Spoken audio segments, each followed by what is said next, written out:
Hey everyone, this is Ursula Bielski here. I'm so happy that you're here with me for the Supernatural 411 for March of 2024. It's been a while since I did one of these. A lot of you know that I've been just so busy writing, not only with my job writing, script writing, but also with four, five books that I am finishing that I've been working on for 4 or 5 years now, including coming out later this year is going to be the Chicago Hauntings Compendium. It's a 600-page collection of my life's work here in Chicago as a supernatural folklorist. So, putting the finishing touches on that because, some of those stories I discovered, gosh, 40 years ago now, and there's been a lot of developments, a lot of research that's been found, a lot of really wild things that I discovered since first writing the stories, and a lot of significant history that's come to light. So I've been updating all of the hundreds of stories, from all across all of these decades. So I'm really excited to have that come out. I'm also really excited to let you know that I have published one of the books that I was finishing, and that is my collection of supernatural folklore of Chicago's Archer Avenue, including the story of Resurrection Mary. The book is called You Cannot Follow.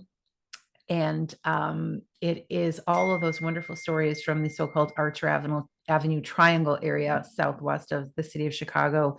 Um, that includes the story of Resurrection Mary, the story of Gray Haired Baby, Monk's Castle, Diane Masters, St. James at Sag Bridge, The Demon of Lamont, which is a great story I found a few years ago from 1901, and Chet's Melody Lounge, of course, and on and on and on. So I'm so excited about this. It's out in paperback form, and it's also an ebook, which is kind of exciting. It's the first ebook that I've ever seen one of my works published in that form. So that's pretty cool. And I'm going to put down in the link where you can purchase the book or the ebook on Amazon, and also a link below if you want an autograph copy. I will send one to you. I just ordered a stash of books for myself, so it'll be probably maybe about 3 weeks until you get your book. But if you go to the link below, you can see where you can go to my website, worldofthesupernatural.com, and order an autographed copy of the book. So that's exciting news. I'm also just finishing the notes for my book, The Devil in Dreamland, which is all about Catholic belief, the occult, and the UFO trap. And really, really excited for you guys to take a look at this book. It's not a original research about UFOs, but it is a history of the UFOs in our modern UFOs and aliens in our modern culture. And it draws from my experience as a paranormal investigator, especially someone has researched ghost hauntings, poltergeists, and demonic infestations and possessions for 40 years now.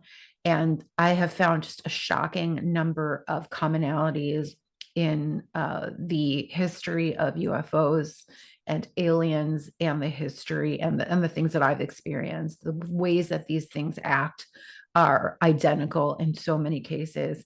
And so I hope that you will check out that book. I hope to have that book at the printers by the end of March and out in April. So I'll definitely let you know when that happens.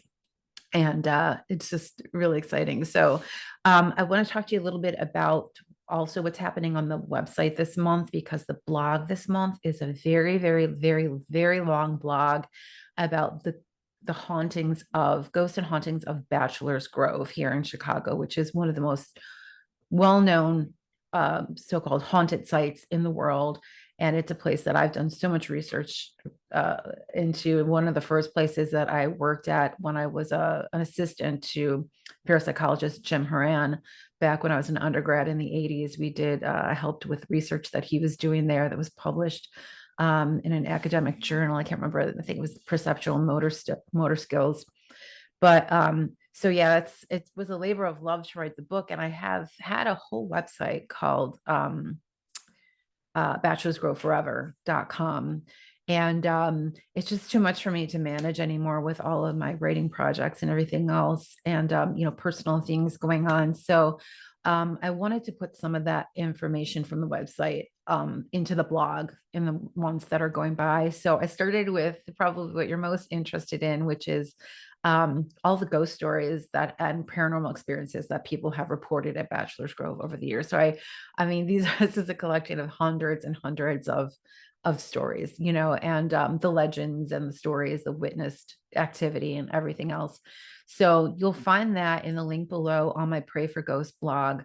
And take some time. You want to just definitely get a big cup of coffee or tea or a big glass of wine or something when you sit down to it, because it's very long. But I hope that you enjoy that. I also put at the end of the blog a link to a video lecture that I did on Bachelor's Grove a few years ago. I think it's about 2.5 hours long. And I'm also going to put that link in under this video too, if you prefer to watch instead of read. But the blog does have a lot more detailed information about the paranormal activity than the lecture does. The lecture is very heavy on the history. The blog's very heavy on the mystery. Let's put it that way. And in the blog too, I really want to just invite you to look at my Supernatural shop on the website. The Supernatural shop just goes, all my sales from there just go to help me, pay for the websites that I have, pay for the design programs that I use, and the research programs that I use, the archives that I am a member of. It just helps me support my work. So it really, really helps a lot. And part of it also goes to helping us have masses said for any spirits that might be at these places that I research and write about. And of course, this month that means Bachelor's Grove. So that will help. And the things that I've made this month, the merch things, I do design a lot. I design everything myself, and I work with a print on demand place to print some of it. So the things I make myself, each month I make a collectible pin for some, haunted place. And this month, of course, it's Bachelor's Grove, and it's a little pin. Let me open this up so you can see it. Some of you already have these pins. I've been doing these for about a year. They're supposed to be every month, but me, like with my bipolar, it's kind of irregular sometimes, but it comes on this story card, which has a historic photo of Bachelor's Grove on the front. And on the back, it has a little story about the place. And this is the pin. It's an acrylic pin with a photo, my own art on there of Bachelor's Grove. It's got the little tie tack back. So you can buy that on the website. And there's also a t-shirt, which I'll put up here. And it comes in every size imaginable, pretty much. And I do that series also as regularly as I can with the different places that I write about on the blog each month. And then one of my favorite pictures that I took years ago at Bachelor's Grove, I have that you can purchase, you can get for free on the website a free digital download of this image and print it out at home on whatever kind of paper that you want, or you could print it out on like canvas paper, and you can print it any size up to 8 by 10 at home, and that's free on the website. Every month I try to do a free digital download of something, whatever we're talking about that month. Or you could also buy, I printed this out today in a 5 by 7 and framed it in this nifty little frame. So it's kind of cool. But you can also buy this image as already printed on archival quality paper for $10. So if you would rather have that, I think it's 9 by 11. So you could frame it in a 10 by 12 frame. And that's going to be on a really nice quality paper. So like I said, some fun stuff that I do, and it just, all that little bit helps me to do my research and design all my stuff. So that means a great deal to me, just being able to subscribe to all of the programs and research sites that I need to do my work. Also coming up this month, I'm gonna give you guys a cooking video, which I haven't done for a while. And of course, St. Patrick's Day is coming up. I always try to do something that's sort of like on the Catholic Church calendar. And I was debating, I was gonna make St. Joseph's pasta, which is sometimes called sawdust pasta. And this is a great dish for any time of the year, but it's traditional on St. Joseph's Day, which is March 19th.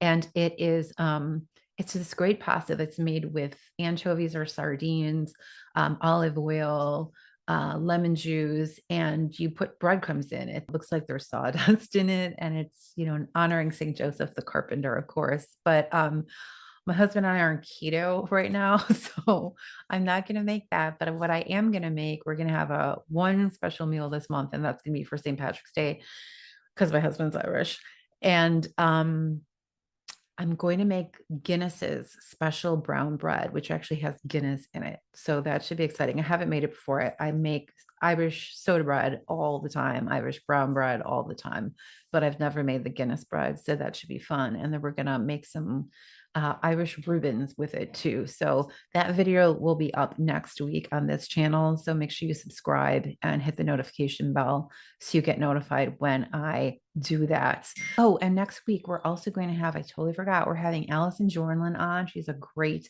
paranormal historian, and she is going to be on with me talking about poltergeist and possession cases, which is one of my favorite topics, and I think one of hers too. So that should be really interesting. And she is amazing. You're going to learn so much from her. So again, make sure you subscribe, like this video, and hit the notification bell so you get notified of all the videos coming up.